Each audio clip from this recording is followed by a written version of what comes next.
Bonjour chers amis, parlons des problèmes de Hyundai i20. Les utilisateurs louent cependant le système de gestion précis. L'i20 est vendu avec 3 moteurs à essence et un moteur diesel. Le premier a 4 cylindres et un système DOHC. Le plus petit moteur a un volume de 1,2 litres et le plus grand est de 1,6 litres. Le plus petit moteur a 78 chevaux et 119 Nm de couple. Cela suffit pour accélérer de l'i20 à 165 mph. Le moteur 1,4 litres est un peu plus puissant, avec 101 chevaux et 137 Nm de couple. En tête de liste, bien sûr, se trouve le 1,6 litres de 126 litres, qui a un couple maximal de 157 Nm et permet à Hyundai d'atteindre 190 km/h. La même vitesse de pointe est atteinte par l'i20 avec le moteur 1,6 CRDI, c'est-à-dire un moteur diesel équipé d'une injection directe de carburant dans la rampe commune. Le moteur a 116 chevaux et un couple allant jusqu'à 260 Nm. Cette Hyundai est proposée avec une transmission manuelle à 5 vitesses et une transmission automatique à 4 vitesses. La Hyundai i20 1.Gen se présente avec une fiabilité décente, comme en témoigne la garantie de 5 ans. Bien entendu, il est essentiel de suivre les instructions du fabricant, notamment les intervalles d'entretien réguliers et de préférence dans un centre de service agréé. En fonctionnement, lorsque l'entretien régulier et le service de qualité sont respectés, les problèmes surviennent rarement et sont généralement de portée mineure. Les moteurs à essence se caractérisent par une bonne fiabilité, seuls quelques problèmes avec la sonde lambda ou l'électronique du moteur se produisent. Des fuites d'huile moteur se produisent parfois.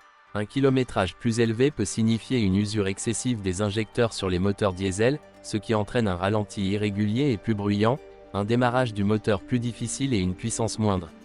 Les moteurs diesel sont équipés d'un filtre à particules, DPF, dont la durée de vie varie entre 150 000 et 200 000 km, selon l'utilisation du véhicule.